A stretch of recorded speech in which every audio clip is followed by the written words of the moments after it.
I want to tell you guys about Blexit and how I began this and how something that started so small is now even bigger and beyond my biggest dreams, because I've realized that what I thought was just the intentional targeting of the Black community was really something that began as an experiment in the Black community, and all of the issues that the Black community has been facing since, the 1960s is now being proliferated, and these are American issues. It's not Black or white. If you are American, you're in this country, you are facing a government that wants absolute control over you and your household, and that's the truth.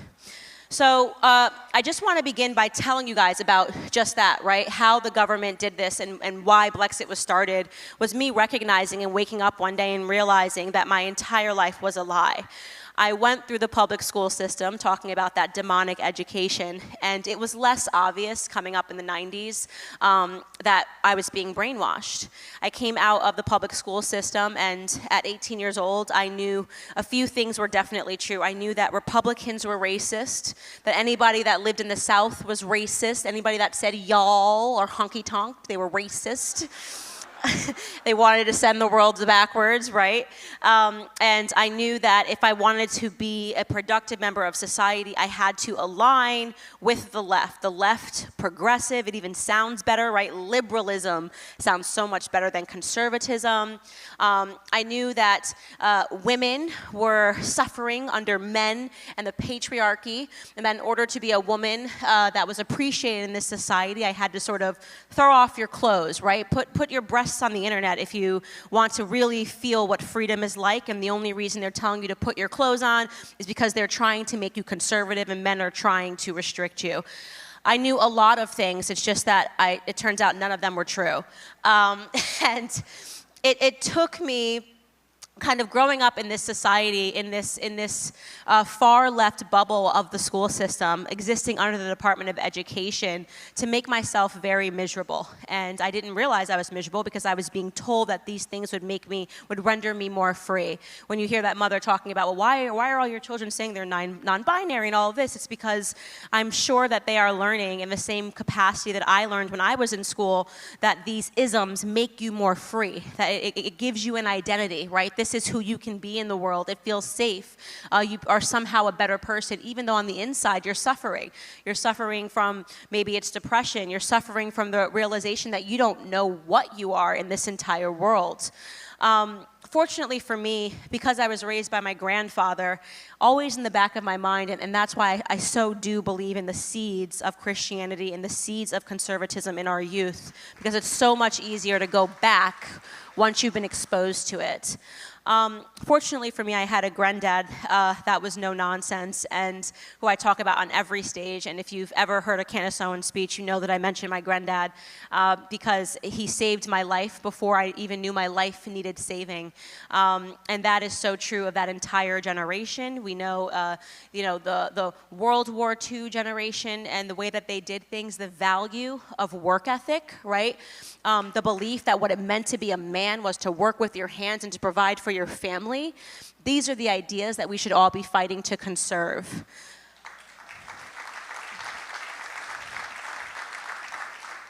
Fortunately for me, I had a grandfather who grew up in times of real racial strife. There's no question that there was real racism, systemic racism that existed in this country at some point.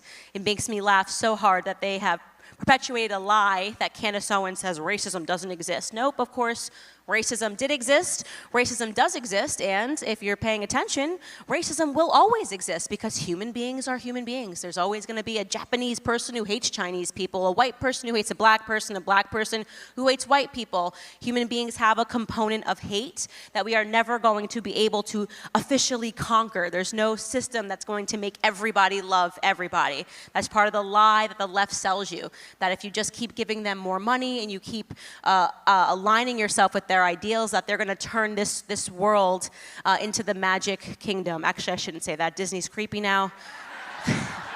That's probably exactly what they want, the world to be the magic kingdom. We're not doing that anymore. But so this idea of racism. Of course, racism actually existed systematically, no more, but it did when my grandfather was growing up, and he grew up on a sharecropping farm, and he faced the real Ku Klux Klan, like not the imagined Klan that CNN comes up with every other week, the real Klan, right? He was one of 12 brothers and sisters. His first job was given him when he was 5 years old. He didn't go to school. He went to lay tobacco out to dry in the Carolina heat. To beat the heat, he would he would wake up at about 4 o'clock in the morning, 4:30, so that it was before the sun came up. At 5 years old, it's incredible for me to think about what my grandfather lived through, what his day-to-day was, right? And I always tell people when I'm speaking to them, just put yourself in your granddaddy's shoes, because what the world was back then, and there seemed to be so many less problems and screaming and yelling compared to what the world is now, and how, to make you understand how unbelievably privileged we all are. If you are sitting in this room and you are breathing in America, you are a privileged person. Perspective is so needed, right? And so hearing these stories, hearing my grandfather talk about what it was like living under segregation, I say with children, the majority of what they learn is caught, right, by their parents. It's not taught, it's caught. You're observing them, you're seeing how they function. I got to see my granddaddy in the house with my grandmother, and they were just good people, married from the time they were 17 years old. He was married to my grandmother until her dying day. My grandfather just passed last year, so I saw a functional relationship in a household that was filled with Christianity, a household that was filled with love, and a household where my grandfather very much believed in rules and regulations, and believed that if you wanted to be free, you had to understand that freedom only comes from personal responsibility. Let me explain to you what I am talking about. Personal responsibility. I just had a conversation with Larry Elder, and we were talking about this, and I wrote about this in my book, which I know you all own and you all read twice.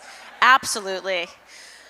But a lot of the reason when you look up and you see that people on the left, you think to yourself, what are they outside screaming about? Why are they like constantly upset, right? It's like the loudest, longest toddler march for the last 5 years, right? And it reminds me, my son, he's 15 months, and that's, you know, he literally actually sometimes walks around like this, a little protester.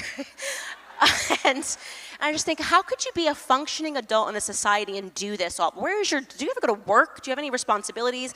And the answer is no, because they're shirking responsibilities. It's the hardest thing in the entire world is to be personally responsible, and yet it's the very definition of freedom.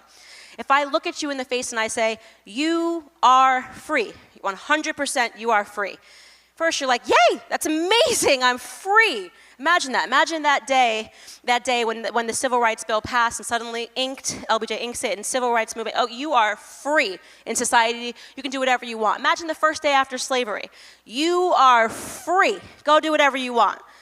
Yay! And then suddenly, whoa, I'm free, right? I can just go do whatever I want. Now I have to go figure out what it is that I want to do.